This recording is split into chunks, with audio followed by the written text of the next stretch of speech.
Hello students, hope that you have seen yesterday's video about capitalism and its features. It might be you might be very familiar with the concept of capitalistic economy and what are the features of capitalism. In this video, we'll discuss about the merits and demerits of capitalism. I know that it will not be a very difficult topic for you. It will be easy. You might be finding it easy, but still, I wish you see or listen to this video carefully so that you will be able to answer the questions. I mean, you can have contentful writing in your university examination. Even though we know about the facts, കാര്യങ്ങളൊക്കെ നമുക്ക് അറിയെങ്കിലും നമുക്ക് അത് detailed ആയിട്ട് explain ചെയ്യാൻ സാധിക്കില്ല. കാരണം basic ആയിട്ടുള്ള അറിവുകൾ മാത്രമാണ് നമുക്ക് ഉണ്ടാവുക. അത് മതി. പക്ഷേ യൂണിവേഴ്സിറ്റി എക്സാം പോയിൻ്റ് ഓഫ് വ്യൂവിൽ നമുക്ക് ഇതിനെ ഒന്ന് വലിച്ചു നീട്ടി എഴുതേണ്ടതായിട്ട് വരും. അപ്പോൾ അതിന് ഹെൽപ്ഫുൾ ആക്കാൻ വേണ്ടിയാണ് ഇതൊന്നും സ്കിപ്പ് ചെയ്യാതെ, ഈ ടോപ്പിക്സൊക്കെ നിങ്ങൾക്ക് അറിയാമെന്ന് വിചാരിച്ച് സ്കിപ്പ് ചെയ്യാതെ ഇതെല്ലാം ഇൻക്ലൂഡ് ചെയ്തത്. ഈ വീഡിയോസിലുള്ള ഈ സ്ലൈഡ്സിൽ കാണിക്കുന്ന മാറ്റേഴ്സ് നിങ്ങളെ ഒരു എന്താ പറയുക റീഡിങ് കണ്ടൻ്റ് ആയിട്ട് കൂടി എടുക്കാവുന്നതാണ്. അതുകൊണ്ടാണ് കുഞ്ഞു കുഞ്ഞു പോയിൻറ്റ്സ് പോലും ഞാൻ കൂടുതലായിട്ട് എക്സ്പ്ലെയിൻ ചെയ്യുന്നത്. മെറിറ്റ്സിനെ വളരെ ഡീറ്റെയിൽഡ് ആയിട്ട് എക്സ്പ്ലെയിൻ ചെയ്തിട്ടുണ്ട്. ഡിമെറിറ്റ്സ് പോയിൻ്റ് ഔട്ട് ചെയ്തിട്ടേ ഉള്ളൂ. കാരണം നമ്മൾ ഇന്നലെ ഫീച്ചേഴ്സിൽ ആ കാര്യങ്ങളൊക്കെ കുറേ പറഞ്ഞതാണ്. Okay, moving on to the video, we are going to discuss about advantages of capitalism. First one, the production is according to the needs and wishes of consumer. കൺസ്യൂമേഴ്സിൻ്റെ താല്പര്യങ്ങൾക്കും ആഗ്രഹങ്ങൾക്കും ഒക്കെ അനുസരിച്ചാണ് നമ്മൾ പ്രൊഡക്ഷൻ നടത്തുക ക്യാപിറ്റലിസത്തിൽ. നമ്മൾ പറഞ്ഞിട്ടുണ്ട് ക്യാപിറ്റലിസത്തിൽ കൺസ്യൂമറാണ് രാജാവ്, കൺസ്യൂമർ സോവറിനിറ്റി ഒക്കെ ഇന്നലെ പറഞ്ഞത് ഓർക്കുക. അപ്പോൾ അവിടെ എന്താണോ കൺസ്യൂമർ ആഗ്രഹിക്കുന്നത് അത് അയാൾക്ക് ഏറ്റവും ബെസ്റ്റായിട്ട് എത്തിക്കുക എന്നുള്ളതാണ് ഓരോ പ്രൊഡ്യൂസറും എടുക്കുന്ന എഫേർട്ട്.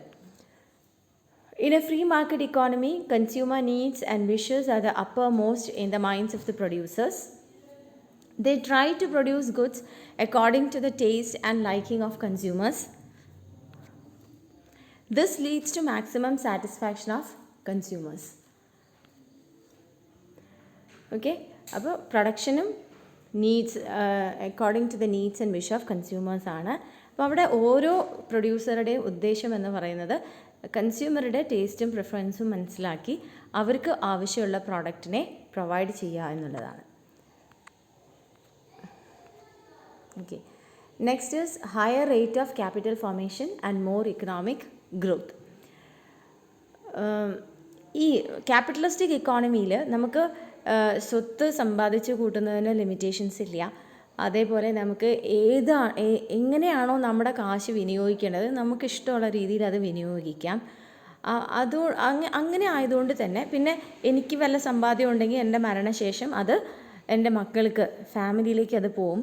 അപ്പോൾ അങ്ങനെയൊക്കെ ഉള്ളതുകൊണ്ട് people will be interested more in making savings. അത് നമുക്കറിയാം, ആ ഒരു വിഷസ് സൈക്കിൾ പണ്ട് മുതലേ നമ്മൾ പഠിക്കുന്ന ഒരു സൈക്കിളുണ്ട്. Savings will lead to investment and investment will lead to capital formation. അപ്പോൾ അങ്ങനെ ക്യാപിറ്റൽ ഫോർമേഷൻ ഇൻക്രീസ് ചെയ്യാൻ നമുക്ക് സാധിക്കും. People under capitalism have the right to hold property and pass it on in inheritance to their heirs and successes. ഇത് സാധ്യമാണ് ക്യാപിറ്റലിസത്തിൽ. Owing to this right, people save more. The rate of capital formation increases when savings are invested. Savings invest ചെയ്യുന്ന സമയത്ത് capital formation കൂടുന്നു. This accelerates economic growth. അപ്പോൾ അങ്ങനെയാണ് ക്യാപിറ്റലിസത്തിൽ higher rate of capital formation ഉണ്ടാകുന്നതും higher economic growth ഉണ്ടാകുന്നതും. Next is, there is complete freedom of choice in a capitalistic economy. Freedom of choice, ഇത് ഞാൻ പറഞ്ഞു. നമുക്ക് എൻ്റെ അടുത്തുള്ള കാശ്, എൻ്റെ അടുത്തുള്ള സ്വത്ത് എനിക്ക് എങ്ങനെ വേണമെങ്കിലും വിനിയോഗിക്കാനുള്ള റൈറ്റ് ക്യാപിറ്റലിസം തരുന്നുണ്ട്. ഇല്ലീഗൽ അല്ല പറയണ, ലീഗൽ മീൻസിൽ ഏത് രീതിയിൽ വേണമെങ്കിലും വിനിയോഗിക്കാവുന്നതാണ്. The economic freedom means right to earn and retain property. This leads to the automatic channelization of countries manpower resources in different vocations. ഒരുപാട് ഏരിയയിലേക്ക് ഇത് ചാനലൈസ് ചെയ്തിട്ട് പോകും. കാരണം എന്താ വെച്ചാൽ ഓരോ ഇൻഡിവിജ്വലുടെയും വേ ഓഫ് തോട്ട് ഡിഫറെൻ്റ് ആയിരിക്കും, അവരുടെ താല്പര്യങ്ങൾ ഡിഫറെൻ്റ് ആയിരിക്കും. അപ്പോൾ അങ്ങനെ തന്നെ നമുക്ക് ഇഷ്ടമുള്ളതിൽ ചിലവഴിക്കാം എന്നുള്ളത് കൊണ്ട് അത് ഡിഫറെൻറ്റ് ആസ്പെക്ട്സിലേക്ക് പോകും. The freedom of contract ensures smooth and flexible functioning of different production unit. അതിനെ സപ്പോർട്ട് ചെയ്യുന്ന ഒരു ഫ്രീഡമാണ് ഫ്രീഡം ഓഫ് കോൺട്രാക്റ്റ് എന്ന് പറയുന്നത്. നമുക്ക് you can enter into contract with any person. ഞാൻ പറഞ്ഞല്ലോ ഇന്നലെ, എംപ്ലോയറും ട്രേഡ് യൂണിയൻസും തമ്മിൽ കോൺട്രാക്റ്റ് ആവാം, സപ്ലയേഴ്സും ഫേമും തമ്മിലാവാം, ഫേമും തമ്മിലാവാം. അപ്പോൾ ഒരുപാട് കോൺട്രാക്ട്സ് ഉണ്ടാക്കുന്നതിൻ്റെ അകത്തൊന്നും ലിമിറ്റേഷൻസ് ഇല്ല. അതുകൊണ്ട് there is complete freedom of choice in a capitalistic economy. എവിടെയെങ്കിലുമൊക്കെ റെസ്ട്രിക്ഷൻസ് വരുമ്പോഴാണ് നമ്മുടെ ചോയ്സിന് തടസ്സങ്ങൾ ഉണ്ടാവുന്നത്. അങ്ങനെ റെസ്ട്രിക്ഷൻസ് ഒന്നും ഇല്ലാത്തതുകൊണ്ട് there is complete freedom of choice. Next is optimum utilization of resources available. ക്യാപിറ്റലിസത്തിൽ എല്ലാത്തിലും പോസിബിൾ ആണെങ്കിൽ പോലും സോഷ്യലിസത്തിലൊക്കെ എന്താ വെച്ചാൽ നമ്മൾ വർക്ക് ചെയ്യുന്നത് ഇറ്റ്സ് ഫോർ ദി സ്റ്റേറ്റ്. ലാഭം ഉണ്ടെങ്കിൽ സ്റ്റേറ്റിനാണ്, സ്റ്റേറ്റ് എന്താണോ തരുന്നത് അതാണ് നമുക്ക് കിട്ടുക. അങ്ങനെ വരുമ്പോൾ എന്താ വെച്ചാൽ അവിടെ ഒരു മൊറയിൽ ഉണ്ടാവില്ല ആൾക്കാർക്ക് അതൊന്ന് കൂടുതൽ വർക്ക് ചെയ്യണമെന്ന്. ഇപ്പോൾ നിങ്ങൾ ഫോർ എക്സാമ്പിൾ നിങ്ങളൊരു ഓർഗനൈസേഷനിൽ നിങ്ങൾക്ക് ജോലി കിട്ടി, അവിടെ നിങ്ങൾ വർക്ക് ചെയ്യുന്നതിന് നിങ്ങളുടെ ബെറ്റർ പെർഫോമൻസ് റിവാർഡഡ് ആണെങ്കിൽ അങ്ങനെ അംബീഷ്യസ് ആയിട്ടുള്ള ആൾക്കാർ എന്ത് ചെയ്യും? അവർ they will show better performance. അതല്ലെങ്കിലോ, അല്ലെങ്കിൽ സ്റ്റീരിയോ ടൈപ്ഡ് ആയിപ്പോവും. എങ്ങനെ ചെയ്താലും എന്തൊക്കെ പ്രൊഡ്യൂസ് ചെയ്താലും നിനക്ക് കിട്ടുന്ന സാലറി കിട്ടും എന്നുണ്ടെങ്കിൽ നമ്മുടെ പ്രൊഡക്ഷൻ ലെവൽ, പ്രൊഡക്ടിവിറ്റി ലെവൽ എന്ന് പറയുന്നത് കുറഞ്ഞു പോവുകയും ചെയ്യും. The limited resources of the community are put to most economical uses with as little wastage as possible. ഇതാണ് ക്യാപിറ്റലിസത്തിൽ നടക്കുന്ന. As there is high competition every producer and entrepreneur. അതിനൊരു പ്രധാന കാരണം കൂടെ ഉണ്ട് കേട്ടോ. കോമ്പറ്റീഷനാണ് ഇങ്ങനെ ബെറ്റർ യൂട്ടിലൈസേഷൻ ഓഫ് റിസോഴ്സസ് ഉണ്ടാവാൻ വേണ്ടിയിട്ട് കാരണമായിട്ടുള്ളത്. Every entrepreneur tries to use productive resources at his disposal in the most economical manner in order to make maximum profit. ലാഭം ഉണ്ടാക്കാൻ വേണ്ടിയിട്ട്, അപ്പോൾ ഒപ്റ്റിമലി യൂട്ടിലൈസ് ചെയ്താൽ മാത്രമേ ലാഭം ഉണ്ടാവുള്ളൂ, കോമ്പീറ്റ് ചെയ്യാൻ പറ്റുള്ളൂ എന്നുള്ളത് കൊണ്ട് ആൾക്കാർ അതിനുവേണ്ടി ശ്രമിച്ചുകൊണ്ടിരിക്കുക. Next is efficient production of goods and services. ഇതേപോലെ ഒപ്റ്റിമം യൂട്ടിലൈസേഷൻ ഓഫ് റിസോഴ്സസ് പറഞ്ഞ പോലെ തന്നെയാണ് efficient production of good quality goods at lower cost. ഇതാണ് efficient production of goods and services. Due to competition every entrepreneur tries to produce goods at the lowest cost and of a durable nature. ഏറ്റവും ക്വാളിറ്റിയുള്ള product ഏറ്റവും കുറഞ്ഞ വിലയിൽ ഉൽപ്പാദിപ്പിക്കാനാണ് ഓരോ ഫേമും ശ്രമിക്കുക. Next is varieties of consumer goods. അവിടെയുണ്ടല്ലോ നമുക്കറിയാം, സ്റ്റിഫ് കോമ്പറ്റീഷൻസ് ആവുന്ന സമയത്ത് അതൊരു മോണോപോളിസ്റ്റിക് ടെൻഡൻസീസാണ് കാണിക്കുക. അപ്പോൾ will move on for product differentiations. അപ്പോൾ കൺസ്യൂമേഴ്സിനെ സംബന്ധിച്ച് വെറൈറ്റി ആയിട്ടുള്ള പ്രോഡക്റ്റ്സ് കിട്ടാനുള്ള സാധ്യതകൾ ഈ ക്യാപിറ്റലിസം തരുന്നുണ്ട്. Competition is not only in price but also in shade, design, colour, packaging of products etcetera. പ്രൈസിൽ മാത്രമല്ല കോമ്പറ്റീഷൻ വരിക, നമ്മൾ എന്തൊക്കെ ഫീച്ചേഴ്സിനകത്ത് പ്രോഡക്റ്റ് ഫീച്ചേഴ്സിൽ എൻഹാൻസ്മെൻറ്റ് വരുത്തിയിട്ട് ആണ് കോമ്പീറ്റ് ചെയ്യുക. Consumers therefore get a good deal of variety of same product.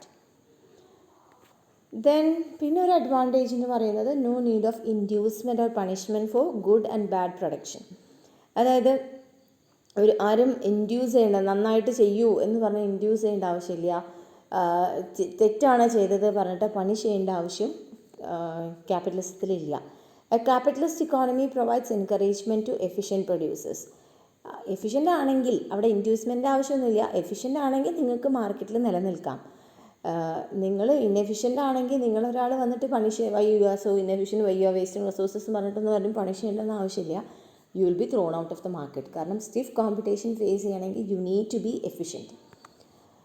The more able and entrepreneur is the higher is the profit he obtains. ഏറ്റവും able ആണെങ്കിൽ അയാൾക്ക് ഏറ്റവും കൂടുതൽ പ്രോഫിറ്റ് കിട്ടും. അതാണ് അവിടുത്തെ law. There is no need to provide any kind of inducement. The price mechanism punishes the inefficient and rewards the efficient on its own. അത് സ്വമേധയ ആ പ്രൈസ് മെക്കാനിസം ഫോളോ ചെയ്യേണ്ടി വരും. പ്രൈസ് ടേക്കേഴ്സ് ആയിരിക്കും, മേക്കേഴ്സ് ആയിരിക്കില്ല. അപ്പോൾ എന്താ ഉണ്ടാവുക? അവർക്ക് they will be thrown out if they are inefficient. Okay. Next, encourages the entrepreneurs to take risk and adopt bold policies. ക്യാപിറ്റലിസത്തിൻ്റെ ഒരു അഡ്വാൻറ്റേജ് എന്ന് പറയുന്നത് എല്ലാവരെയും, ഓരോ ഓൺട്രപ്രണറിനെയും ഓരോ ബിസിനസ് മാനെയും റിസ്ക് എടുക്കാനും ബോൾഡായിട്ടുള്ള തീരുമാനങ്ങൾ എടുക്കാനൊക്കെ പ്രാപ്തരാക്കാണ് ക്യാപിറ്റലിസം ചെയ്യുന്നത്. Higher the risk greater the profit. അപ്പോൾ പ്രോഫിറ്റ് ആണല്ലോ അവിടെ ഇൻറ്റൻഷൻ. അപ്പോൾ they will be ready to accept risk. They also make innovations in order to cut their cost and maximize their profit. Profit കൂട്ടാനും cost കുറയ്ക്കാനൊക്കെ വേണ്ടിയിട്ട് അവർ പുതിയ പുതിയ ഇന്നോവേഷൻസിലേക്ക് പോവും. Hence capitalism brings about great technological progress in the country. അത് എങ്ങനെയാണ് ഇത് മെച്ചപ്പെടുത്താം എന്നുള്ളൊരു കോൺസ്റ്റൻറ്റ് തിങ്കിങ് പ്രോസസ്സ് അവിടെ നടക്കും. കാരണം അങ്ങനെ മെച്ചപ്പെടുത്തിയാലേ അവർക്ക് നിലനിൽക്കാൻ പറ്റുള്ളൂ. അപ്പോൾ അവർ ഇന്നോവേറ്റീവ് ആയിട്ടുള്ള ഐഡിയാസിലേക്ക് പോവും, ഇതെങ്ങനെ മെച്ചപ്പെടുത്താം എന്നുള്ളതിനെ കുറിച്ചിട്ട്. അങ്ങനെ ഇന്നോവേറ്റീവ് ആയിട്ട് ഐഡിയാസിലേക്ക് പോകുന്ന സമയത്ത് there will be progress in the technological aspect. പിന്നത്തെ ഒരു അഡ്വാൻറ്റേജ് എന്ന് പറയുന്നത് provides A best atmosphere four inventions. ഇങ്ങനെ ഇന്നോവേഷൻസിനെയും ടെക്നോളജീനെയും ഒക്കെ സപ്പോർട്ട് ചെയ്യുന്ന സമയത്ത് അത് ഇൻവെൻഷൻസ്, പുതിയ കണ്ടുപിടുത്തങ്ങൾക്കുള്ള ഒരു നല്ല അറ്റ്മോസ്ഫിയർ കൂടി പ്രൊവൈഡ് ചെയ്യുന്നു. Entrepreneurs are always on the lookout for new ideas to be applied to production. അങ്ങനെയാണല്ലോ. They try to beat each other in innovations. This leads to rapid expansion, greater employment and income. The investors are suitably rewarded with their royalties through copyright. The innovators enjoy the benefit of their research through the system of patents and trademark. Intellectual property റൈറ്റ്സിൻ്റെ സഹായത്തോട് കൂടിയിട്ട് എന്തെങ്കിലും innovations ഉണ്ടെങ്കിൽ നമുക്കതിനെ patent protect ചെയ്യാം. ഇന്നിപ്പം നമ്മൾ പത്രത്തിൽ കണ്ടിട്ടുള്ള ഒരു ന്യൂസ് എന്ന് പറയുന്നത് ഡയബറ്റിക്സിനുള്ള മരുന്നിൻ്റെ പേറ്റൻറ്റ് പീരീഡ് അവസാനിക്കുന്നു. അതുകൊണ്ട് തന്നെ it is going to become cheaper.